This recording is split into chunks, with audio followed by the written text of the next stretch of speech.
اسمعني كده. في متلازمة بتاكل مؤسسات من جوه واسمها أنا دايما صح. الغرور الفكري اللي يلبس بدلة خبرة ويقفل الباب على أي فكرة تانية. تعرفه من أول دقيقة في الميتنج. يدخل المدير يقول أنا شايف الصورة الكاملة، خبرتي بتقول، وباقي الناس يبقوا جمهور للتصفيق. النقاش يبقى إجراء شكلي علشان يباركوا قرار اتاخد من بدري. النتيجة؟ بيئة شغل بتتحول لمسرح مديح، والأفكار بتموت وهي لسه في الحضانة، والإبداع بيطفي بحجة الأدرى. خليني أحكي لك مشهد أنت أكيد شفته. اجتماع إطلاق منتج. الفريق مجهز بدائل، واحد اقتصادي، واحد سريع، واحد جريء. المدير يبدأ: خلوني أقول رأيي الأول. وبعدها أي حاجة تتقال تبقى تعديل بسيط على رأيه. حد يحاول يعترض، يتقال له مفهوم، بس احنا جربنا قبل كده، أو صدقني أنا شايف أوسع من كده.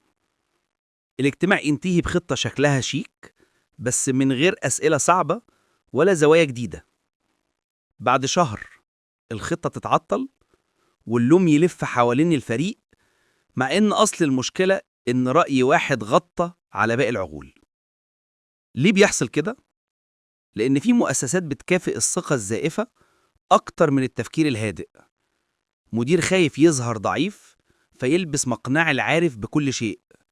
سيستم بيقيس على الصوت مش على النتيجة. ناس اتعودت تسكت لأن اللي بيتكلم بيتحاسب واللي بيسقف بيتكرم. وساعتها المتلازمة بتكبر. أنا دايما صح تبقى دين، وأي اختلاف يبقى كفر. طيب نعالج إزاي؟ من غير ما نقلبها خناقة شخصية.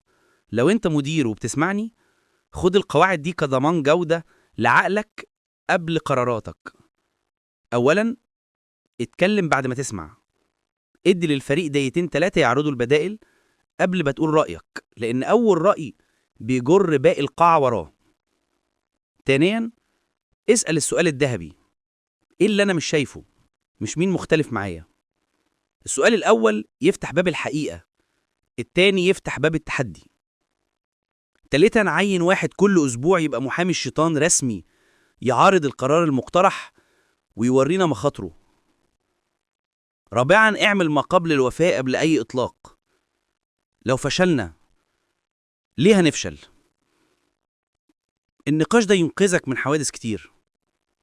خامسا، اكتب القرار وسببه ومؤشرات قياسه.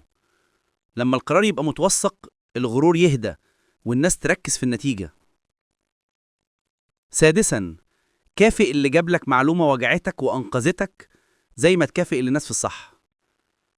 الشجاعة في قول الحقيقة لازم يبقى ليها تمن حلو. سابعا، طبق قاعدة 70-30. في الميتنج انت تسمع 70% وتتكلم 30%. صدقني، هي دي القوة مش العكس. ولو انت موظف واقع تحت متلازمة السيد دائما على حق، برضو ليك أدوات تحمي شغلك وكرامتك. اعرض بدائل واضحة بالأثر مش بالانطباع. لو مشينا بالخيار هنسلم أسرع ب5 أيام بس التكلفة أعلى 12%. لو مشينا بالخيار ب، هنقلل التكاليف 8% بس هنحتاج مورد إضافي يومين. الأرقام بتحميك. بدل أنا شايف، استخدم الداتا. لما تلاقي الباب مقفول، اسأله سؤال يفتحه: إيه الشرط اللي لو اتحقق نعيد النظر؟ كده انت بتعمل اتفاق قياس ومش خناقة. ووثق بعد كل اجتماع سطرين: اتفقنا على كذا، المالك كذا، والقياس كذا. ده بيحافظ على الحقيقة وهي ماشية. وافتكر ان الاعتراض الذكي اهدى من المعارضة العنيدة. وقت ما تلاقي الجو مش مستعد يتغير، اعمل اللي عليك واهتم بسمعتك، وسوق شغلك بره وجوه بأثر، وخلي عندك خطة حركة لو الباب فضل مقفول. علامات التحذير ان المكان مصاب فعلا: الاجتماعات بتبدأ وتنتهي برأي واحد، الأسئلة الصعبة بتتأجل دايما، الجمل الجاهزة من نوع جربنا قبل كده ومش وقته هي الرد الرسمي، الناس اللي بتسأل تختفي من المشهد، والنتائج تتهز من غير ما حد يراجع الفرضيات. لو العلامات دي اتجمعت يبقى لازم نغير طريقة لعبنا فورا. خلينا اديك تمرين عملي أسبوعي بسيط جدا. يوم واحد في الأسبوع اختار قرار صغير وجمع ليه رأيين عكس بعض، واطلب من فريقين مختلفين يدافعوا عن كل رأي 10 دقايق، وبعدها خد القرار ودون ليه اخترته وهتقيسه ازاي. بعد أسبوعين هتلاقي الجودة عليت، وبعد شهر هتكتشف انك بتشوف زوايا ما كانتش بتظهر.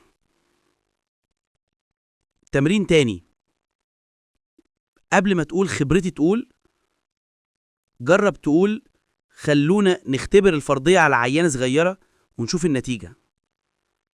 الاختبار يرمي غرورنا على الأرض ويخلي الحقيقة تطلع لوحدها.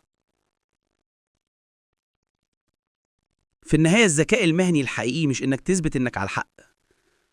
الذكاء إنك تسيب مساحة لغيرك يبقوا على حق كمان. المدير بما يسمعش غير نفسه هيسمع قريب صدى الفشل لوحده. والتواضع مش ضعف، التواضع قوة بصيرة، هو اللي يخليك تشوف اللي المتكبرين ما بيشوفوش. والناس اللي معاك مش أدوات في مسرحيتك، دول شركاء في نجاحك.